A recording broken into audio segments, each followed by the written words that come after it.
Hi, this is Ree. Welcome back to my channel Ree's Galaxy. Hope you all are doing well. সকাল এখন 6:30 চলে গেলাম বড়মার মন্দিরে।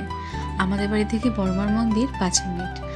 খুব সৌভাগ্য করে জন্মেছি হয়তো নৈহাটিতে, তাই জন্যই বড়মার এত কাছে কাছে থাকতে পারি।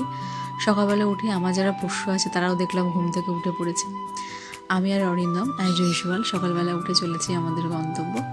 এটা হচ্ছে বড়মার কাঠামো পাতা হয়েছে, যেটা আপনাদেরকে বলেছি যে দশমীর পরেই কিন্তু কাঠামো পেতে দেওয়া হয়, আর লক্ষ্মী পুজোর দিন হয় পুজো। এটি বড়মার মন্দির। আশা করি আজ অবধি তো অনেক সবাই জেনেই গেছেন, নতুন করে দেখানোর বা বলার হয়তো কিছুই অপেক্ষা রাখে না। এসেছিলাম মালা নিতে, তো আমার যারা পশুরা তারা তো আমাদেরকে দেখেছি কি চিনতে পেরেছে, চলে এসছে আমাদের কাছে। এই যে হেঁটে হেঁটে যাচ্ছেন উনি, বিস্কুটের অপেক্ষায় বসে আছেন। আমি বললাম পুজো দিয়ে এসে তোদের খেতে দিচ্ছি, সে তর সইবে না, আগে ওদেরকে খেতে দিতে হবে। যাই হোক, ওদেরকে একটু সকালবেলা বিস্কুট দিয়ে পৌঁছে গেলাম বড়মার মন্দিরে। তো প্রচণ্ড পরিমাণে ভিড় আছে দেখুন। এখন কিন্তু সকাল 7টা বাজে সবে, বাট অনেকে অনেক দূর থেকে চলে এসেছেন পুজো দিতে। ওই যে দূরে বড়মা দাঁড়িয়ে রয়েছেন। ভালো করে পুজো দিয়েছিলাম, তখন কোনো ক্লিপিংস আর নিইনি।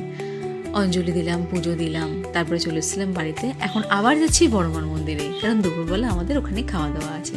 আমরা কুপন কেটেছিলাম। কুপন তো ফ্রি অফ কস্ট, সেটা আপনারা জানেনই।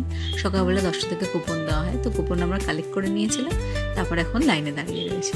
দেখেছেন কত ভিড় রয়েছে, অনেকেই আছেন মায়ের প্রসাদ গ্রহণ করতে।